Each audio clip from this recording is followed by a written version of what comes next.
Fact number 1। Japan की Honda ने India के हीरो को किस तरह से धोखा दिया, चलिए जानते हैं। गाइस, क्या आपको पता है कि हीरो होंडा 90 के दशक में दुनिया की सबसे ज्यादा टू व्हीलर बनाने वाली और बेचने वाली कंपनी थी, जिसकी डिमांड इंडिया में नहीं बल्कि पूरी दुनिया में थी। लेकिन फिर भी ये कंपनी प्रॉफिटेबल होने के बावजूद भी अलग हो गई, और इसकी सबसे बड़ी वजह थी कि जापान की कंपनी होंडा ने भारत की कंपनी हीरो को धोखा दे दिया था। जी हाँ गाइस, जो कि उस समय इंडिया का सबसे बड़ा साइकिल नेटवर्क था।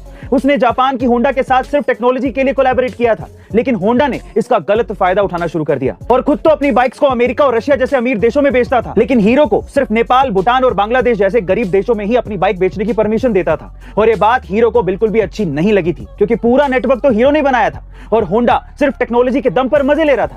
बस इसीलिए साल 2010 में ये दोनों कंपनियां अलग अलग हो गई। Fact number 2। Border Gavaskar trophy का आगाज हो चुका है और ऑस्ट्रेलिया और भारत दोनों ही टीमें एक दूसरे को टक्कर देने को तैयार है। लेकिन क्या आप ये जानते हैं कि 26 साल से खेली जा रही इस टेस्ट सीरीज में एक भारतीय खिलाड़ी ऐसा भी है जिसने कंगारुओं को हर तरह से धोया है। जी हाँ गाइस, हम बात कर रहे हैं मास्टर ब्लास्टर सचिन तेंदुलकर की, जिन्होंने ऑस्ट्रेलिया के खिलाफ इस गावस्कर ट्रॉफी में सबसे ज्यादा 3262 रन बनाए हैं, सबसे ज्यादा 9 शतक जड़े हैं, सबसे ज्यादा 16 अर्धशतक जड़े हैं, सबसे ज्यादा 391 चौके लगाए हैं, सबसे ज्यादा 25 छक्के मारे हैं, सबसे ज्यादा 5 मैन ऑफ द मैच और सबसे ज्यादा 3 मैन ऑफ द सीरीज अपने नाम की है।